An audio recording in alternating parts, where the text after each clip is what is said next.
Mrs. Coletta has been getting beat up around here for a long time, and I just want to kind of clear the air on this. When a person comes to the city and says, hey, I think I want to do this, build a building, build a tract of homes, do this, do that, build a shopping center, whatever, they have to come to Mrs. Coletta in Community Development. She and her staff do this. And I didn't prepare to ask you this, but I'm going to sideswipe you, okay? What she does is she takes a look at the plans, okay? And then she has to work with all the department heads. She has to work with Tom to make sure that you can deliver water there. And she has to work with Chief Duffy to make sure that the streets are wide enough and there's enough fire hydrants or whatever you need to do to protect them from fires. And she talks to all of the different department heads to make sure that this development makes sense. And she does that before it goes to planning. She does that before it comes to infrastructure. She does it before it comes to city council. You got to get by her, and she's tough. She really, really is tough, because what she does is she's an employee of the city, and she wants to do a good job for the city.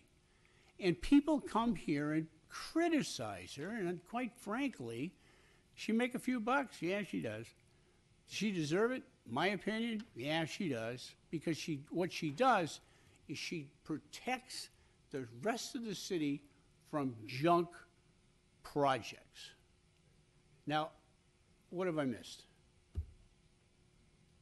Joanne? Joanne Coletta with a loss for words?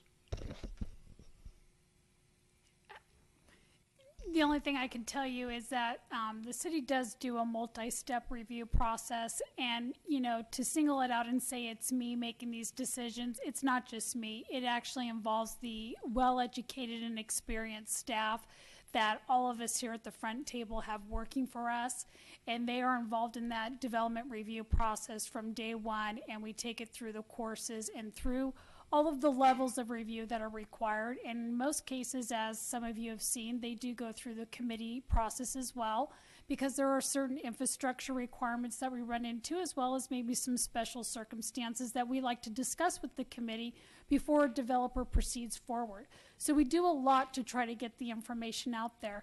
And in some cases, you do have developments that need to go out there and have community engagement with the neighborhood, and they have to set up neighborhood meetings and actually engage with those residents and kind of get feedback.